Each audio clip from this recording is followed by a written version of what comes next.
सहारनपुर में पेशी के दौरान नगीना सांसद चंद्रशेखर आजाद ने कुंभ मेले और योगी सरकार पर तीखा हमला किया। उन्होंने कहा कि जब जनता रोटी कपड़ा रोजगार और मकान की मांग करती है तो सरकार कहती है कि एक दिन में सब कुछ नहीं हो सकता, लेकिन 6 महीने में रेत पर एक बड़ा शहर बनते देखा गया है।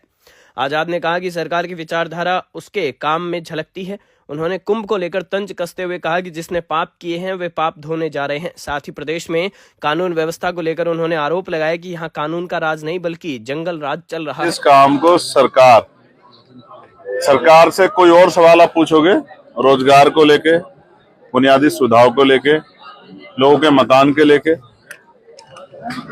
रोटी कपड़ा के लेके सरकार पर जवाब नहीं। सरकार कहती है एक दिन में कुछ नहीं होता, लेकिन हमने देखा कि 6 महीने में रेत पे एक बहुत बड़ा शहर बनते हम लोगों ने देखा। जब सरकार करने पे आती सब कुछ हो जाता है। तो जिस विचारधारा की सरकार अपना काम कर रही है, जब सरकार इतना अच्छा काम कर रही है, हम उसमें क्या कहें। किसी को पाप धोने हैं, किसी ने पाप किया वो चला जाए।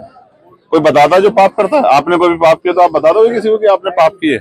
मेरा ये कहना है, हम इस देश में उन लोगों के लिए रोटी कपड़ा मकान बुनियादी सुविधा और सम्मान की लड़ाई लड़ रहे हैं जिनको हजारों साल तक जाति धर्म संप्रदाय के नाम पे अपमानित किया गया। और जहां एडमिनिस्ट्रेशन, कई बार मीडिया, पुलिस और जुडिशरी भी एक तरफा खड़ी दिखाई देती है, उन कमजोर वर्गों की लड़ाई हम लोग लड़ने का काम करें जिनको आजादी के इतने दिनों बाद भी इज्जत की जिंदगी नहीं मिली।